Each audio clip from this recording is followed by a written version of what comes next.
असम की राजनीति में मचा बड़ा घमासान, जिसने चुनाव से पहले सियासी माहौल को पूरी तरह गर्म कर दिया है। एक तरफ है कांग्रेस नेता पवन खेड़ा और दूसरी तरफ असम के मुख्यमंत्री हेमंत बिस्व शर्मा और बीच में है सीएम की पत्नी रिनिकी भुवन शर्मा, जिन पर लगे आरोपों ने पूरे देश का ध्यान अपनी ओर खींच लिया है। बताते हैं कि क्या है आरोप।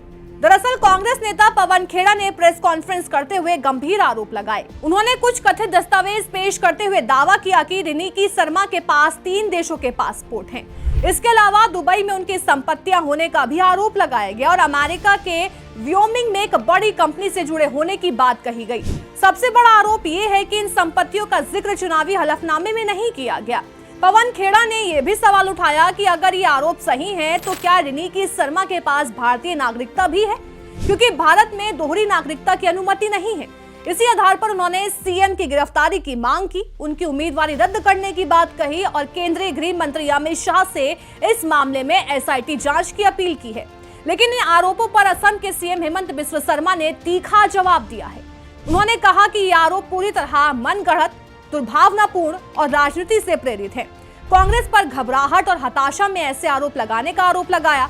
सबसे चौंकाने वाला दावा तब आया जब सीएम शर्मा ने कहा कि कांग्रेस की प्रेस कॉन्फ्रेंस में इस्तेमाल हुआ मटेरियल एक पाकिस्तानी सोशल मीडिया ग्रुप से लिया गया था।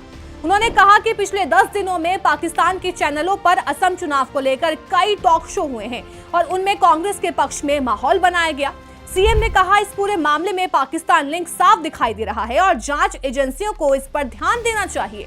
हेमंत बिस्व शर्मा ने साफ कहा कि वो और उनकी पत्नी 48 घंटे के अंदर पवन खेड़ा के खिलाफ आपराधिक और दीवानी मानहानि का केस दर्ज करेंगे। उन्होंने ये भी बताया कि उनकी पत्नी पहले ही एफआईआर दर्ज करा चुकी है और पुलिस इस मामले में कड़ी कार्रवाई करेगी। सीएम शर्मा ने कांग्रेस द्वारा पेश किए गए दस्तावेजों की विश्वसनीयता पर भी सवाल उठाए। उन्होंने दावा किया कि पासपोर्ट में नाम मेल नहीं खाते, तस्वीरों में गड़बड़ी है, कई जगह डिजिटल एडिटिंग के संकेत हैं, तारीखें और स्पेलिंग तक गलत हैं, यहाँ तक कि एक क्यूआर कोड भी अमान्य पाया गया।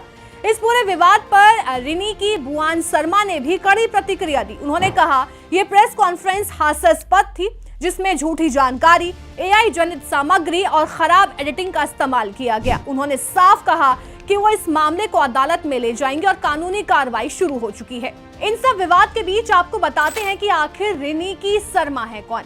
रिनिकी भुवन शर्मा का जन्म 31 जुलाई 1973 को गुवाहाटी में हुआ था। वो एक प्रतिष्ठित परिवार से आती है। उनके पिता जाधव चंद्र भुवन एक जाने माने उद्योगपति हैं। सेंट मैरी स्कूल से अपनी स्कूली शिक्षा पूरी करने के बाद रिनिकी ने गुवाहाटी के कॉटन कॉलेज से ग्रेजुएशन और पोस्ट ग्रेजुएशन किया। इसके बाद उन्होंने एलएलबी की पढ़ाई की और वर्तमान में बार काउंसिल ऑफ इंडिया में नामांकित हैं। गुवाहाटी के कॉटन कॉलेज में ग्रेजुएशन के दिनों के दौरान ही रिनिकी की पहली मुलाकात कॉलेज के महासचिव हेमंत बिस्व शर्मा से हुई थी, जो इस समय सीएम है असम के। दोनों को एक दूसरे से प्यार हो गया और 10 साल तक एक दूसरे को जानने के बाद उन्होंने शादी कर ली।